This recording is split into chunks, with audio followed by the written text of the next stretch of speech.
Hey everyone, and welcome to the HR Vision podcast. I'm your host, Ivo, and every week I'm going to have a conversation that matters about HR. This week I have with me again, Erwin de Wildt. What's up, Erwin? How are you? Doing good. How are you? I'm doing great. Thank you so much for being here. So, Erwin, as you can see, if you follow the podcast, is our first repeated guest in the show. Last time he was here, we talked about recruitment as a function in general, and today we'll take it a step further. We'll try to dive a bit more into the recruitment process and discuss some good tactics that people could benefit from. Sounds good, Erwin? That's the plan? Sure. Let's see how much time we have. All right. We'll see. Maybe it's a 3 hours podcast. Who knows? We'll see. All right. So let's start. Let's start from the basics. My plan would be to talk from the basics of a process. So you as a recruiter, what are the symptoms of a deficient recruitment process? How could you help identify them? Yeah. I think if you're looking at the recruitment process about what's going wrong, first you need to, of course, know what is your goal. Because, I don't know, maybe it is your goal to have a very cheap process and you don't really follow the quality that much. You just need labor that's there for half a year and then it's gone. Then, let us say, a very cheap or quick process is fine. But if you're looking for different kinds of role that you really need to have quality or that you're looking to hire long term, you will set up your recruitment process accordingly. So that is really the very general answer. But again, it really depends. But if you want to go for a bit more of a specific answer, the structure that you normally want to set up starts, of course, with knowing what you want to hire. If this person is what kind of skills this person needs to have for your company, and what you want to build forward in your company and also in the team that the person will be placed in, if they will make their own team, if the managers need to be involved. And then again, you think steps further. What is this role exactly you are searching someone for? Because, of course, that will be the first question that the candidate will ask, like, okay, what do you want me to do? And then they want to see, of course, okay, well, what is my responsibility as well? Because we all know that it's very frustrating when you have an interview with someone and everything is nice, you have a good conversation, but you don't know what you will be doing there. I mean, it's all nice and well, but you are, on the other hand, need to know what your performance is judged on and how you can perform better if you want to exceed or want to grow further. All those kinds of expectations depend on what your job description will be. Then, of course, then it's very important for the company to find out how they really can find out if the person has the skills that they need for a job. As I said earlier, this depends again on what the job is for. If it is a very short-term role where it is really focused on, for example, language knowledge, let's say customer service, and then you can have a short language assessment. And then we can always talk about how you do that. But let's say you want to judge the skills in an adequate way for what the role requires. But if you have, let's say, more of a technical role where you want to judge on coding capabilities, then you will want to judge on that. So you need to find a way and a baseline of what kind of level of skills you need for a role to be able to perform how you want it to be in that position. That is, of course, first you need to know what you want them to do and what is actually good performance or actually the expected performance of the position. That is the very first research you always do before you actually even open the role or before you even let HR know or the recruiters that they should be found for these positions. Of course, and companies and HR managers can be involved in this discussion because they'll probably know best.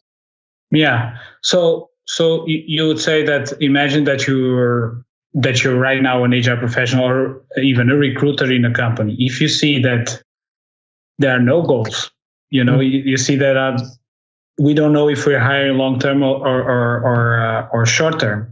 If you see that there's no one involved in this skill profiling and all those things, those are already symptoms that the process is not. It's not there, right? There's work to be done before start hiring people, right? It does not mean that you will not be successful in hiring a person, only you will be more at risk for hiring a person who will not be a great fit. Yeah. And you will not maybe stay longer unless that is, of course, not what you want. So it really depends on how you want to set it up. But you are putting yourself open for a lot more risk if you're not being as thorough with the preparation. Yeah. So to set up this recruitment process properly, how important is it to have managers and leadership in setting up that process, right? Because I think the goals also come from there, right? Absolutely. Yeah, of course, management and leadership determines the strategy. And you would always say that the hires and the hiring policy or the recruitment strategy should fall in line with the general company policies and what they also see for the future. So if a company wants to develop, again, let me just keep on that example, into a more technical AI way, I don't know what, and they will need to, of course, support that strategy of a company with hiring more capable people or more of the same people that they already have to facilitate this growth that the company desires to go to. So that is really something that recruitment serves, of course, the greater purpose of the company strategy. Yeah, absolutely. So to recap on this before we move to hiring specifically, set up goals. That's the first step. Very important. Have clear goals of what you need to in terms of hiring. Involve the management and leadership, and then you will have enough to start hiring properly, right? Exactly. And let's say it like this: everybody needs to be on one side or on one.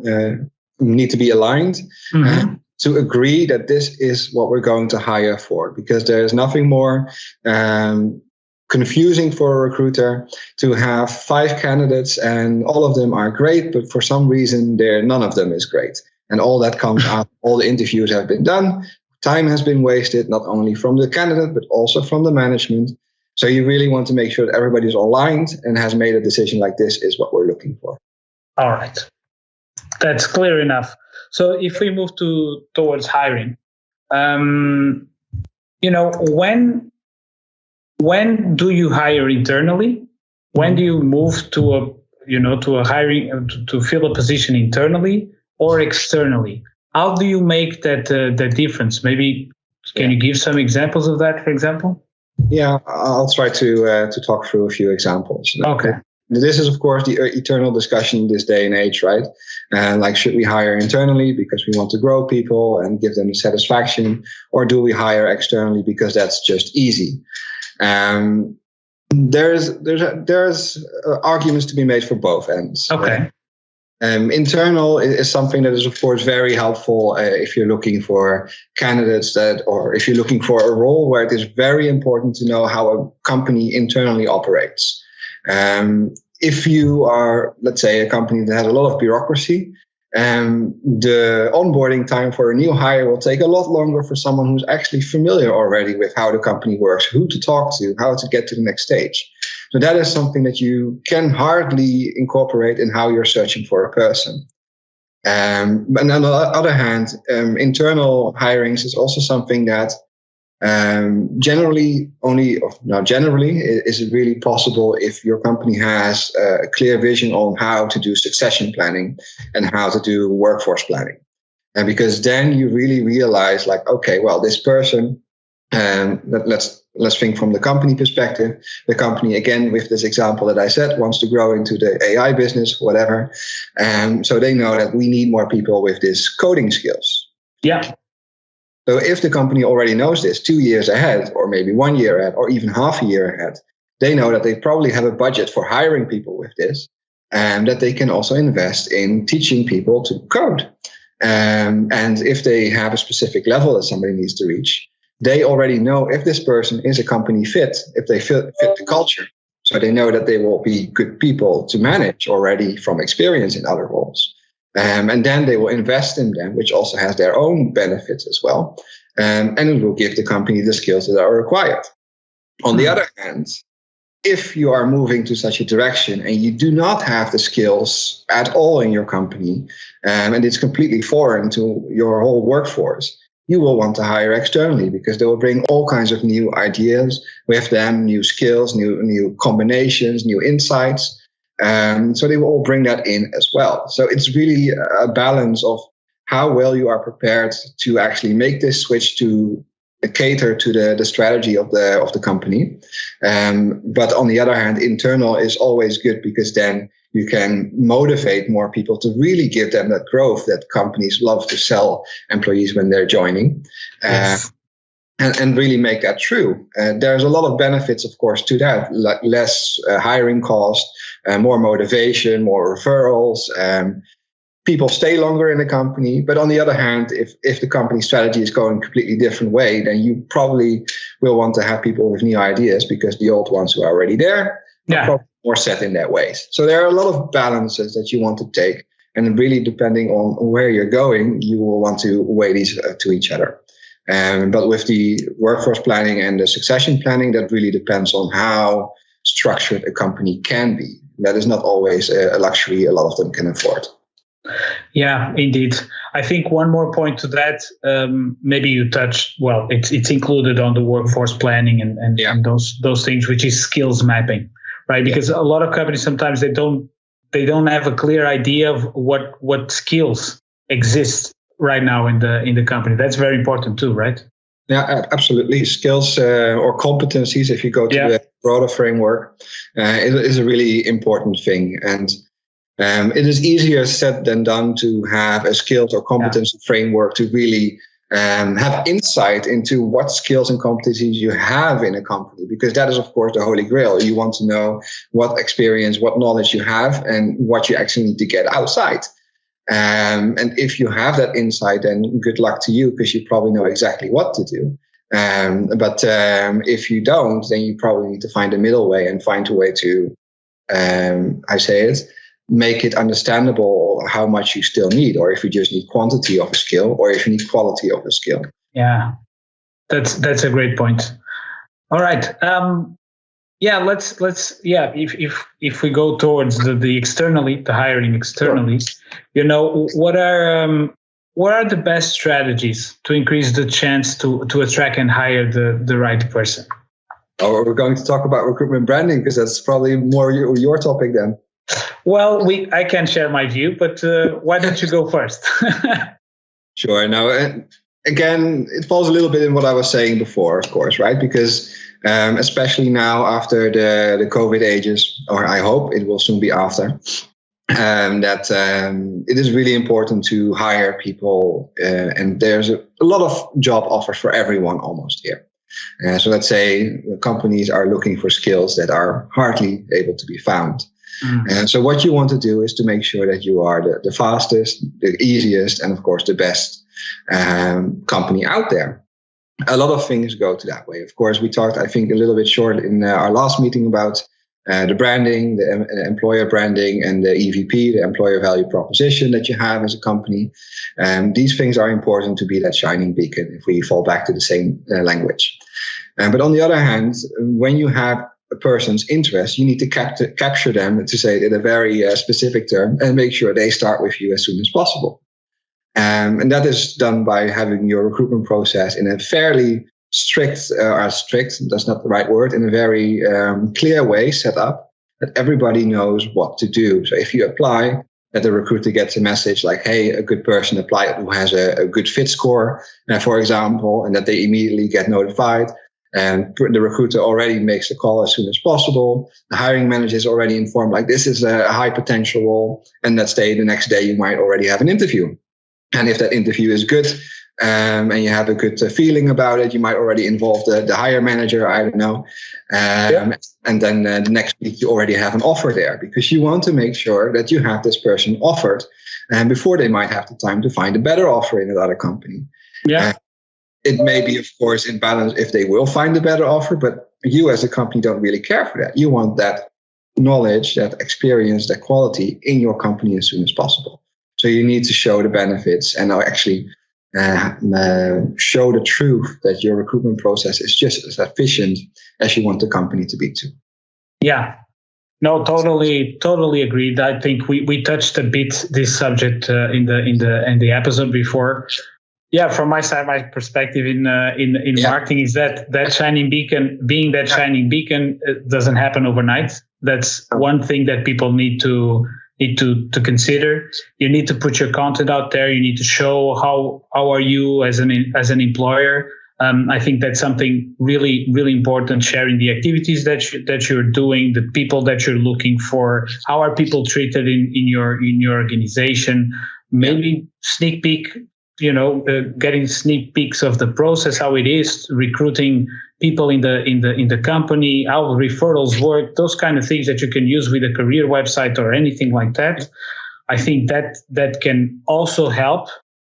Besides, of course, having a very well-structured process in place that you know exactly what you want from your hires. Yeah, but it's also more that you say what you do, or you do what you say, right? Because I've also had recruitment conversations with recruiters of companies, and let's say we meet up or we plan a call or a video call at 3:00, and then I wait for 5 to 10 minutes before they actually show up. This is, of course, a very small thing, but it actually impacts immediately on how you actually judge a company to be. This is the first person, your gatekeeper. And that first impression, of course, from the whole psychology perspective, is the one you keep at least underlying everything. So if that first personal impression is not right, you want to make sure that it does go right. So you don't show any negatives before, of course, they already hired. Hopefully after that also not. Yeah, you cannot only talk the talk, but also walk the walk, right? Exactly. That's how it goes. Yeah, and in this, I say word of mouth is still the most powerful marketing tactic for marketing purposes, for sales purpose, but also for employer branding. Your employees will be your best, let's say, profits, let's say, and talk about the company, how good it is to work there, how they keep their promises, and so on. So involve them also. I think you should involve them also in that employer branding strategies that you might have. Yeah, no, absolutely. Your applicants, I would even go a step further, are your biggest promoters. They already know your company, your brand, probably are consumers of your company product, because otherwise they wouldn't have found it. And then, of course, they want to work for you. That shows a lot of commitment to what you're actually doing as a company. So you really want to make sure they are as positive as they can be through the process, even if they might not get the role. Absolutely. I think that's all great points. Let's move a bit to tools or some tactics that are most effective, or that you believe to be most effective when hiring people. I'm more interested to know, like, what is your feeling when you compare, like, one-on-one interviews, for example, with interviews with multiple stakeholders at the same time. Sometimes that can be a bit frightening for the applicant. Digital interviews, your view on practical assessments. So which tools do you think are the most effective when hiring people? Again, at the fair, I sound like a more person who always goes very broadly. It depends. Sure. Okay. If you are looking for a very practical role, or let's say a role that's not necessarily skills driven, you can do fine with having an interview and see what kind of character a person has. If they have the culture fit, as they would say it, if they would fit in the team that you're looking to put them in, then you can do a bit more shorter, again, a bit more colloquial, the more older way of how you have an interview, like just talking about the role and understanding what their motivations are. But if you have, of course, a role that's more based on skills, which more and more happens these days, you need to find a way to have a good assessment of this. And that always starts with also how you plan your recruitment process, because depending on how much applicants you have, you need to funnel your whole applicant pipeline. And there is where systems come in for the best way, because if you are a company, even the biggest company in the world, if they have 1,000 recruiters, probably will not be able to service the enormous amounts of applications that are coming to them. For them, it's a really big filter from going to 10,000 a week or something, and to only having 100 potential candidates. So that's a very important aspect as well. But then again, to go further, you have, again, skills that you want to, judge, be it based on your recruitment process. If they have the right coding capabilities, or if they are at the right languages. And you need to find a way to teach over to test this. This can be done, of course, with a person who knows the codes as well. But also there is a risk of including bias there, because if you do it face to face, who knows, maybe someone has a tendency to hire people who look exactly the same as them. And so there comes also systems in place to make sure that it's very unbiased and performance based, that you can make a decision on that. And when that is confirmed, when they are actually skills-wise a good candidate, you can move them forward to the next process. And the more and more new things are also developing there for the video interviews, where you just have an interview with the camera, to say it like that. Yeah. And they also analyze how you talk and what your intonation is, and how general the right answers are given and what needs to be included. More and more this is coming, which is, of course, very interesting to see. But that doesn't take away that you need to have a personal touch with the company. How much you want to funnel and make it automatic, you do want to speak with a person. Otherwise, you think that, okay, this is not something that really exists. At least that's my personal opinion. Yeah, absolutely. To be honest, I did join FourVision without actually seeing someone in person. But hey, that's Corona times. Yeah, me too. Yeah. That is actually something that kind of underscores the point, right? You need to make sure that you trust the company as an applicant, and as a company, you need to make sure that you do the right way by getting the right people for their skills and experiences, not for how well they fit your, expectations. Yeah, I think all great points and examples too. It really depends, and Corona changed a lot of things as well. I think we'll see, more and more people getting used to these video interviews because they are simple, easier, no costs associated. But at the same time, like for the last stage, you want to meet people in person, because one thing is to talk to a camera and you see some things. You can already figure out some things, but it's not the same thing as looking someone in the eyes and having a proper conversation, proper human contact, right? You also want to feel how the workflow feels like. Yeah, absolutely. Okay. Do you think after the hiring process, do you think candidate feedback is important? Asking candidates for feedback, and why is that?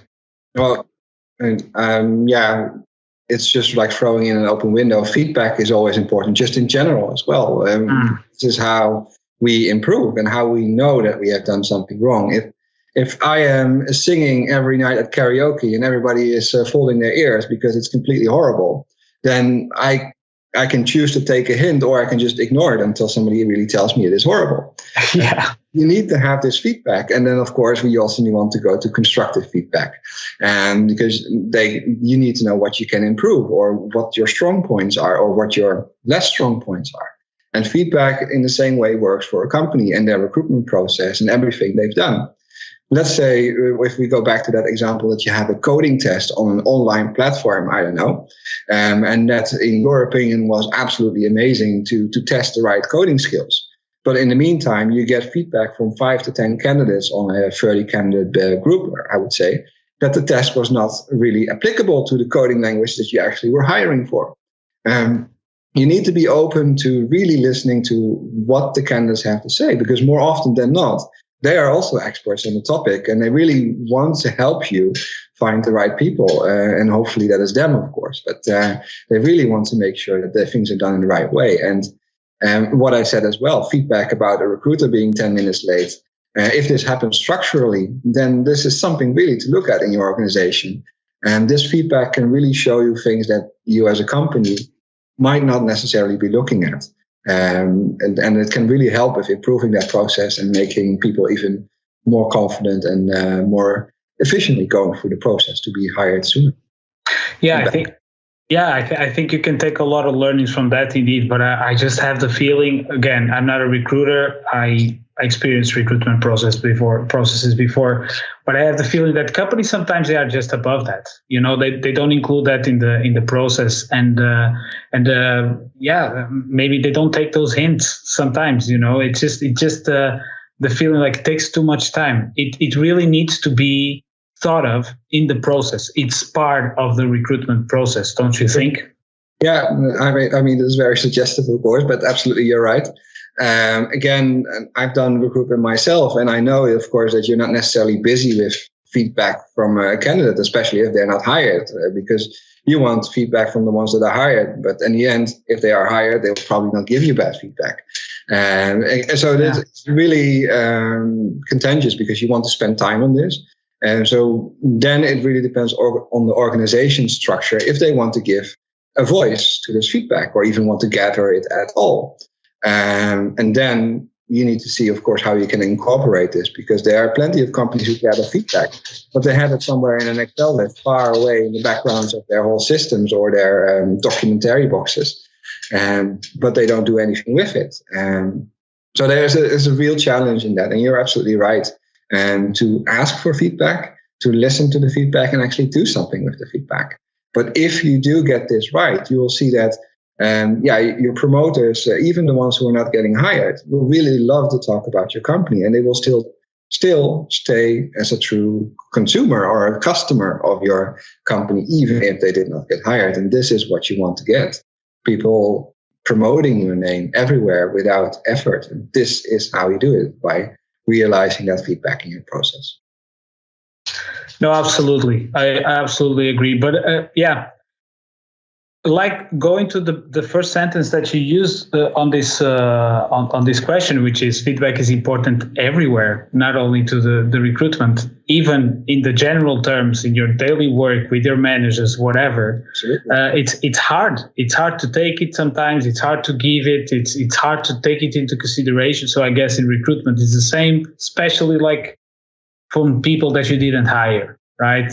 Because some of those actually can really help with insights, but it's I guess you need to put it in the process and just take it into account if you can. It's a good point that you mentioned that as well, because that does remind me that there are, of course, a lot of people who, because they are not hired, will give a very scathing review and feedback that you think like, oh, this person, I don't know, stepped on a Lego somewhere and has to vent everywhere their anger.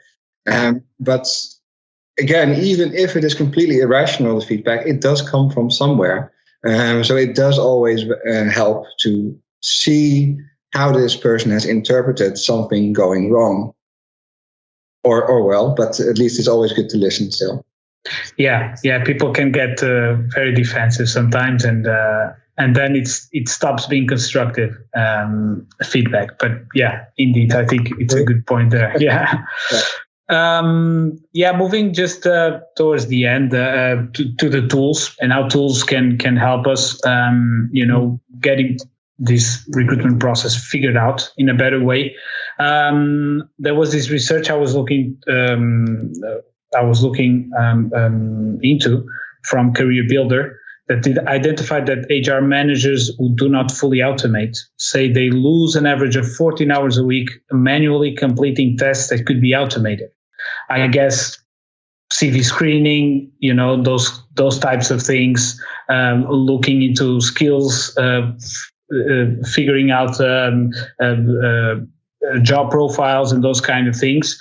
You work with Phenom, with the Phenom platform that actually helps a lot. Recruiters, is specifically made to make the talent experience hiring better. So how could that help? If you can give us an idea of how can help automate and reduce the amount of manual work that recruiters have. Yeah, it is not only the manual work for the recruiters, but as you mentioned as well for the hiring managers and almost everyone who really is involved with the recruitment process. And that's a very good point. There are, of course, plenty of systems who can help automate a lot of things. But again, I've said that I think in an article years ago, you can have the most wonderful systems in place, but if you don't have a strategy and a structure designed and agreed upon by everyone, that beautiful shining pearl of the most expensive system you have will account for nothing. And you need to train people to use this. Because again, if I am not able to use a typewriter, I think it's a hunk of junk. You don't want to be able to use it. You just want to write in that beautiful handwriting because that's more pretty. Again, with the recruitment process and the systems, you want to make sure that is in line, and then you can see what parts of it you can automate. And as I mentioned earlier, you can automate maybe the funnel of how things come in with pre-screening questions to make sure that everyone that is just outright not fit for the role is not even coming through to your application bin. And then there are also all kinds of other forms that you can probably set up through the Phenom as well and other platforms that they can ask more questions with more details about more specific examples, or even with the video interviews that you can also have video recordings of how you respond to a specific situation or how you indeed really do that skills test. All these things you can actually pretty much automate. But you want to make sure that you put that in the right place of your process where you need it to be. And then you can actually save time in that sense. And this goes on and on with the interview process. Are you using coordinators or recruitment coordinators who plan this for the recruiters, or is the recruiter doing it themselves?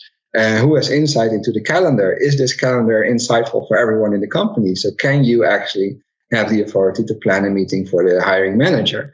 Or are you just going all the way AI and you let the scheduler just plan it for you? Or even better, you give your whole calendar to the applicant and say, okay, you pick your time when you want to talk with us.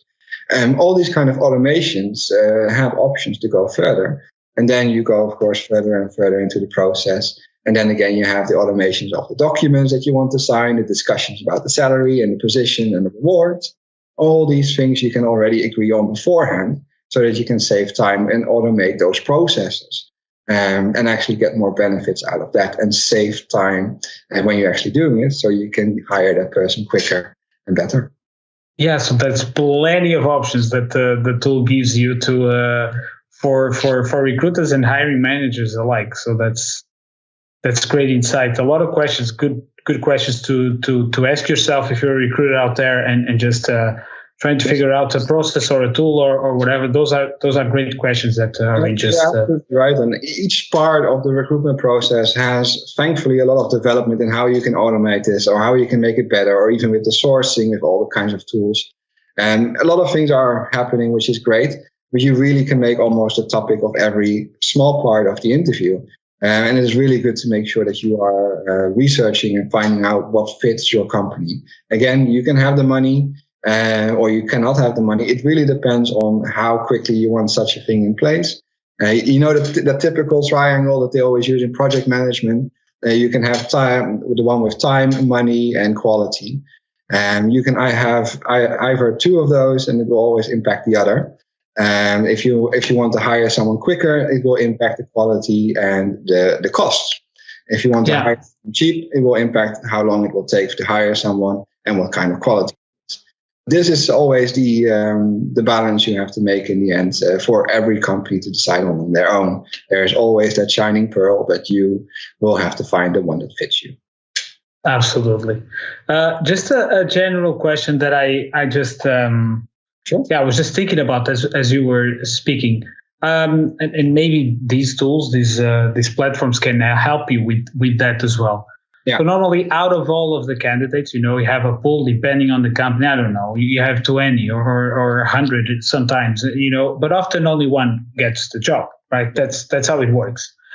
So how do you make sure that you keep other candidates, interesting profiles? I mean, like. You go with that. Sometimes it's really hard. Sometimes you have like 3 profiles that you really like and you don't know. You need to pick one. How do you keep the other ones interested? In the talent pool. How can you refer back to them? What would you have to say about that? Like how would you keep them interested? Yeah, and this is exactly a very good example where you can use these systems for. Okay. The Phenom people system, they have a wonderful campaign functionality that can track any kinds of talent pool you can think of.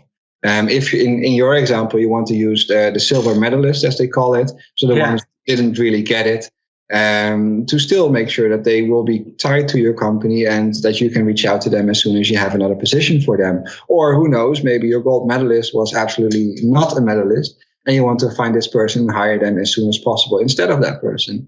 And so you're absolutely right. This is where you can create talent pools or even batches of people for certain skills that you make sure that you have a campaign to set up with them, or even reminders for yourself that you have a short touch base moment where you really stay in touch with them so that they are warm as soon as you have a spot open and you can put them in that hot seat as soon as possible.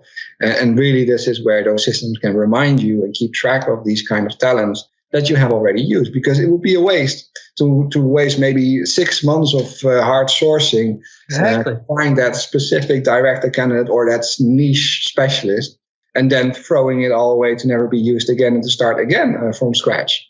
That is completely a waste. Yeah, because I have that feeling sometimes. Just I have never through my career, I applied. If I don't get it, I was never contacted again from that company, Similar or different role, yeah. Look, it might mean that I was not a silver medalist. I get that. But I get the feeling that a lot of times you just want to start the process all over again. It just, you forget those CVs, you create a new campaign to hire someone, and you just go through the process all over again when it's sometimes a waste of time. You had people already in the pool, right? But this is not really about silver medalists. This is more about the skills and qualities you possess. Again, in that one role you apply for, you might be just a runner-up. But it could be that they're hiring for exactly your role in 2 months from now, which is actually that the one who got this role where you applied for first wasn't suitable for, but you are absolutely for. So it really depends. You want to make sure that the company, or at least with these systems, you can make an overview of what skills and qualities a person has. So you can actually make a connection, even if you never had that before. What you said, that you throw away 6 months of sourcing, and then you open a role that was completely unrelated, but that actually in the 6 months of sourcing, you found a person who actually is very good for that. If you didn't use these systems, you will completely overlook them, and you never know that you have this talent already there, waiting to join, because they apparently already applied. They're very eager to join you. Yeah, that's the short of it. So don't waste any effort. That's the thing. Yeah. Yeah, exactly. And use tools or search for it. There are tools out there to help you out with these kind of things. Erwin, that's all about it. That's all I had for you today. I think it was great. We gave some good tactics and input to people out there regarding recruitment. Is anything? There's a message that you like to leave for recruitment folks out there. Like, don't despair. Your gold medalist will be. You'll find your gold medalist. Just make sure that you set the basics first. The process. What would you say? Yeah, if you go that direction, the only thing I can say that as long as you have a good insight in what you want to hire for, you'll find this person. And then, of course, you need to make the distinction between, again, what I said before, the time, money, and the quality. And with that, you need to be confident that you hire the right person. And if you have set up the process, it will come in time. Absolutely. All right, Erwin, thank you so much for taking the time. This was really great. I hope you enjoyed it too.